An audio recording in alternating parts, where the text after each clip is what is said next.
ప్రియులారా, మన ప్రభు అయిన యేసు క్రీస్తు నామంలో మీకు శుభోదయం. ఆయనను గూర్చి అనుదిన ఆత్మీయ ఆహారం, జూలై 17 గురువారం. నేటి మన ధ్యాన లేఖనం తీతుకు వ్రాసిన పత్రిక 2వ అధ్యాయం 14వ వచనం.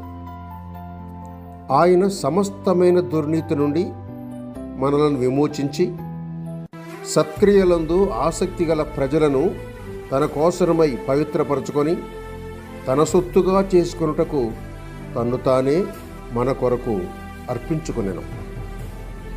వ్యాఖ్యానాంశం: మీరు మీ సొత్తు కారు. వ్యాఖ్యాన అంశం: మీరు మీ సొత్తు కారు.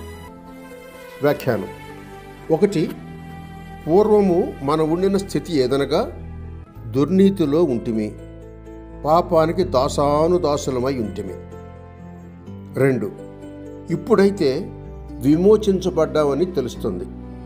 అది గొప్ప పదమే గాని ఒక అర్థం క్రింద మన అపరాధములకు క్షమాపణ కలిగినట్టి విమోచనము పొందితిమి అని అర్థమవుతోంది.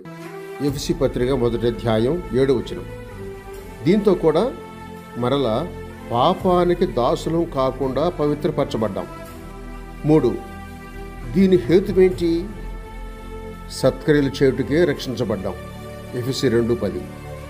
అట్టి వాటి యందు ఆసక్తి కలిగి ఉండుటకే కరుణింపబడ్డాం. తన కోసరం మనం ఉండేది దీని ఫలితం. తన సొత్తుగా నమ్మిన వారిని చేశారు. రక్షింపబడిన వారు ఆయన సొత్తు కనుక వారు వారిని వశీకరించి తన చిత్తం వారి యందు జరుపగలడు. 4. ఇంత గొప్ప రక్షణ విలువ ఏటి? దీని కొరకే తన్ను తాను అప్పగించుకొనెను అని మనం చదివిన పై వచనం చెబుతోంది. వెల గొప్పది కాబట్టి ఆసామికి ఆ సొత్తు పూర్తిగా స్వాధీనం కావాలి. 1 కొరింథీ పత్రిక 6వ అధ్యాయం 19-20 వచనం చదవండి. అవునా కాదా? సహోదరుడు సైలస్ ఫాక్స్ శుభములతో వందనాలు.